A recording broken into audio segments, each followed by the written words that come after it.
Hello, this is Taya from theoriginelsewhere.com and welcome to Kerala, India. This southwest region is known as God's own country, and I think you can tell from my surroundings as to why.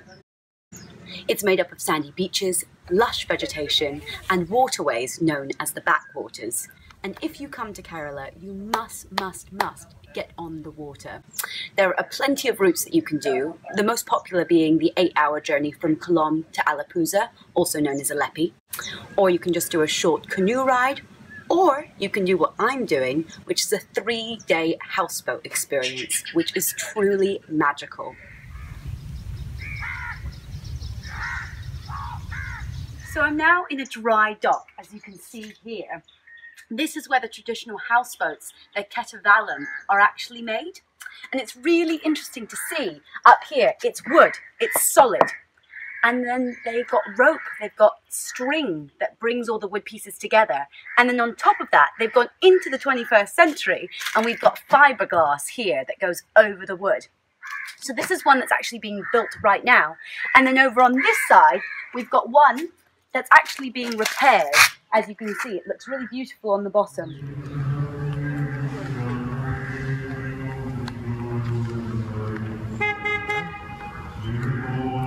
The waterways are really the centre of these people's lives. We've seen the ferries going back and forth, taking people to work. There are people doing laundry and washing on the side of the river. It's where people fish, cook, and of course play. Kids jumping into the water all the way. If you come to Kerala, you must come onto the backwaters. Even if you just come for a little canoe ride, you need to experience this part of India, which is so different from the crazy hustle and bustle of the major cities. Here, it's calm and it's peaceful. And I guess that's why it's known as God's own country.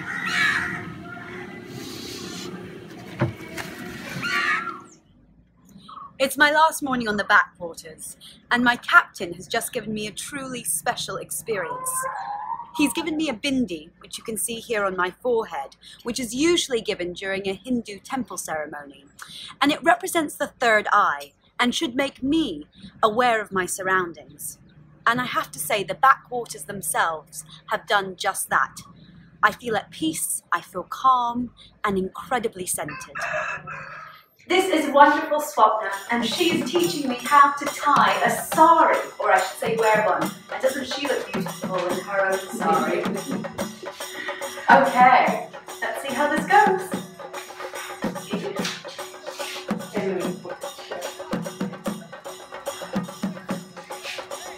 They're very long pieces of fabric.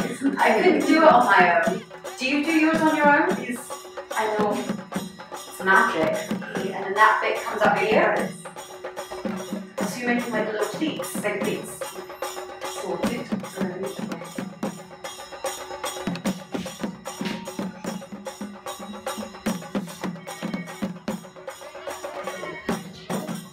So you're supposed to be wearing a little top on underneath it.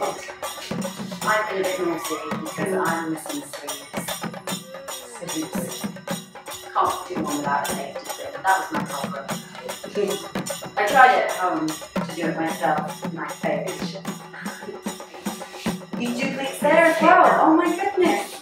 Oh, of course, how beautiful is that?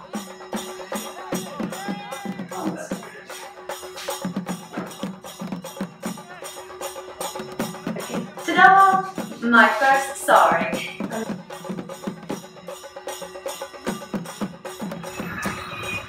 I am in the capital of Kerala now, which is called Thiruvananthapuram. Thiruvananthapuram. One more time? Thiruvananthapuram. There we go. Thiruvananthapuram. Or Trivandrum for tourists.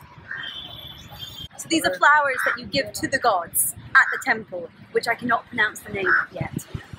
And how much are they? They're 40? 40. 40 for one? 40. Okay, I will buy one for you. It's really lovely and they smell beautiful.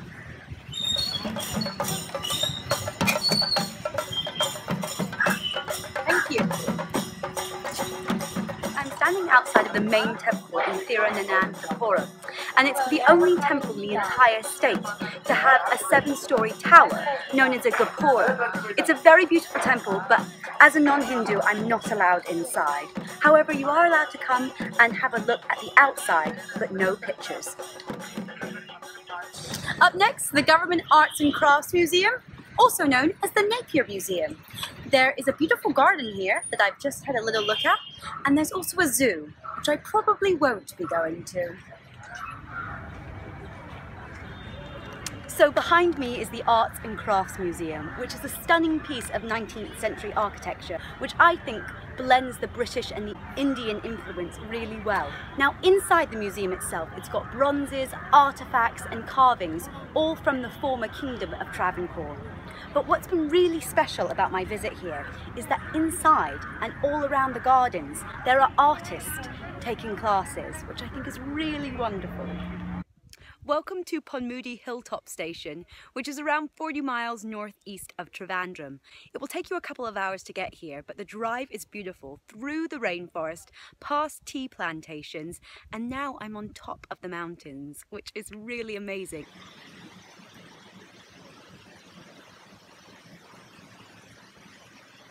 Just below the hill station, you can do a hike to a waterfall, Nimuti Waterfall.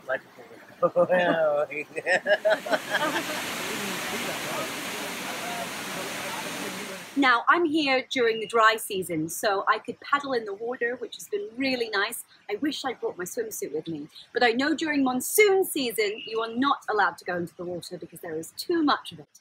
Nevertheless, it's been really wonderful to be out in nature. Plus, there is no plastic around anywhere, and there are bins.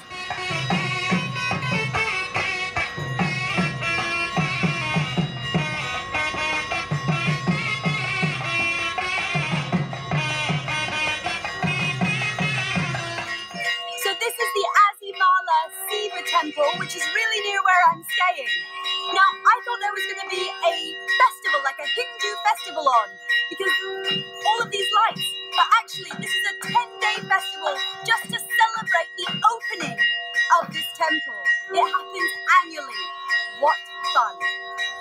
So I've just had my first Ayurveda treatment, which I have to say was a truly invigorating experience. I don't think I've ever had a treatment like it. I was covered in oil, completely naked, and I was slipping around on a table.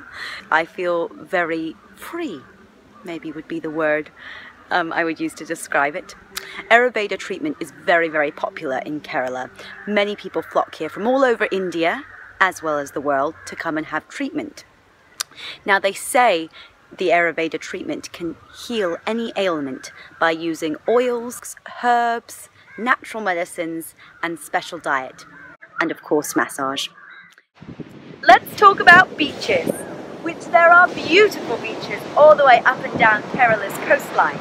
I am currently on a very remote beach, which is really special. It's most commonly known as the Sumatheran beach because that is the main resort which is here. But there aren't very many people around. Now this is below Kovalam. So this is the very popular Kovalam beach. There are lovely places to swim here. There's a lighthouse behind me that has great views of the beaches. I have to say though, this is a very popular place. It's very touristy. So while you're lying on the beach, people will ask you to buy things. High quality. What's an answer? Yeah. Lovely. 150 for this one, as we made a deal. Okay.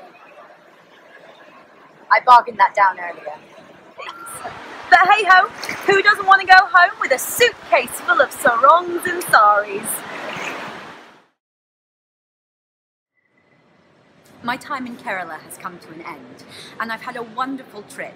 And I asked myself what I was going to take away from this. And I suppose it's the symphony of sounds that are always following me. From the birds in the trees, to the honking of the rickshaws, to the chanting from all the different religious churches, mosques and temples.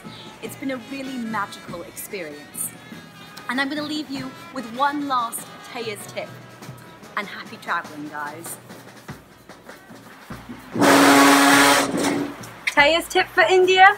Always bring your toilet roll with you.